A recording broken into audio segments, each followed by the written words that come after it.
For the first time, I'm actually putting up a cat video on YouTube. Welcome, little flavors, to another episode of the Motley Stew Show, where we look at one of the bigger stories of the week in news and politics, try to step behind the buzz, look at what we really do know, and ask bigger questions. Most importantly, we want to debate the ideas, attack with passion, but not attack each other. So this week, we're going to talk about the recent killing of Cecil the lion. Now, before this actually happened, I don't believe a lot of people knew who he was, but to the tourism industry and the local community, Cecil was pretty much a rock star. Cecil was actually named after Cecil Rhodes, a British businessman who actually is also the namesake of the country of Rhodesia, which is now known as Zimbabwe. Since 2008, Cecil had been part of a study from the Oxford University research program. His black-tinged mane and his personality made him a hit among the conservationist community. Now, he was living in Hwange National Park when he was reportedly lured outside of the protected zone and then killed by 55-year-old dentist and big game hunter Walter Palmer. P.S. I have no idea if I pronounced Hwange correctly, but that's the name of it right there. Now, Palmer has since told the authorities and his own dental patients that he believed what he was doing was perfectly legal. He believed that all the permits were in place and that the people he had hired to guide him had everything above board. He also said he had no idea that that was Cecil the lion and he wouldn't have killed him if he had known. That may indeed be true, but Palmer has a history of illegal hunting.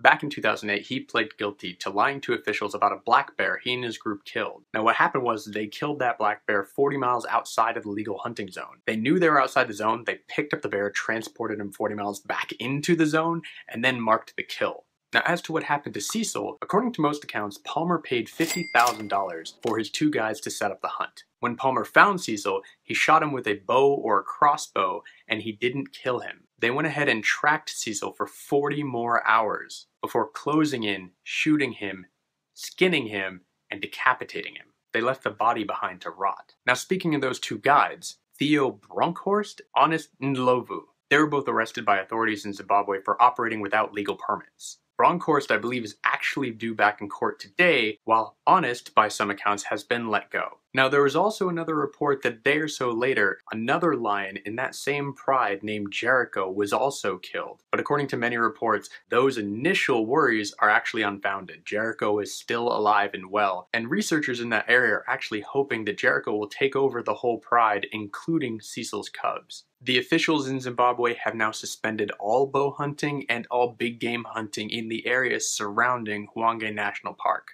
The public outcry over this was swift, as is the pattern now in the 24-hour news cycle and the constantly connected internet. Some mourned the loss of this majestic animal, while others went after Palmer himself. Now, the dentist by day, hunter by night, actually closed his practice and went into hiding due to protests outside his office. Now, in a more eye-catching approach of protest, this filmmaker, who I'm going to put his name here because I really don't want to mess that one up, he's also the same guy behind the massively popular documentary known as The Cove, which, if you haven't seen, get off of YouTube right now, find a copy of it, and watch it. I'll be here when you get back. Now, this filmmaker, along with his team, on August 1st, lit up the Empire State Building with a number of images of animals that were all on the verge of extinction. Cecil's picture was placed in that montage. This visual protest also served to promote his upcoming documentary called Racing Extinction. Other backlash from this publicity is that many airways will no longer carry big game hunting trophies. Now, before this even happened, the list of airways that wouldn't do that included British Airways, Air France, KLM,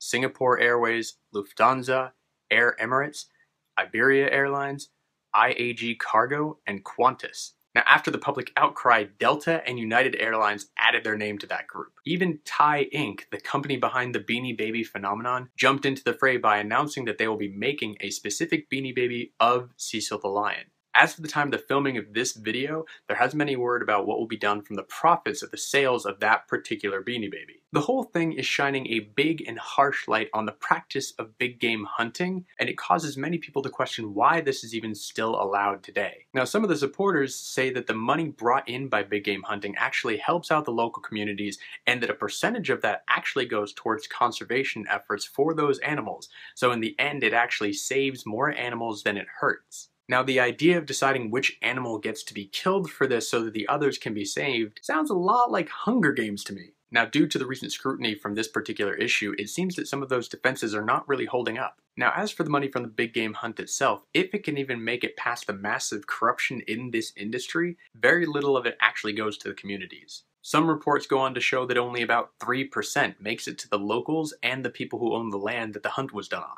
The overwhelming majority is taken by the government, the safari, and the actual guides. Now, in terms of conservation money, it can be even less than what the landowner gets. Plus, in terms of pure financial value, some studies have shown that the animal is worth far less dead than alive. One study reported that the ivory from an elephant's tusk can bring in $21,000 on the black market, but over the lifetime of an elephant, it can bring in $1.6 million in tourism. That's a huge gap. Now, since the hunting trade brings in about $40 million annually to Zimbabwe, I don't see this changing anytime soon. But if the financial argument for saving these animals can be made loudly enough and strong enough, it's possible that we can slowly turn this issue around. But that brings me to the question for this week. What do you think about big game hunting? And what about the killing of Cecil the lion? Should Walter Palmer, the dentist, be prosecuted? And if so, should he be prosecuted here in the US or in Zimbabwe?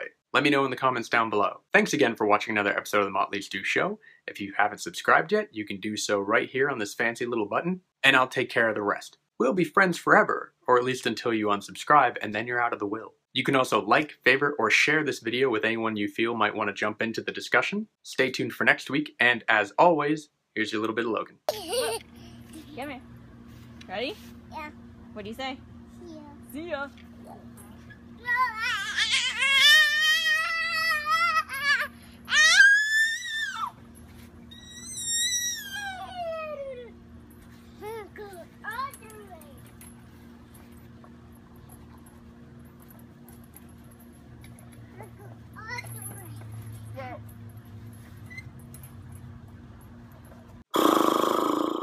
That's not my horse impression. And his black mane and his personality pretty much made him a rock star. I already used rock star.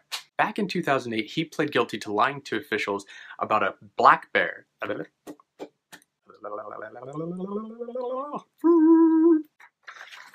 Lost my script.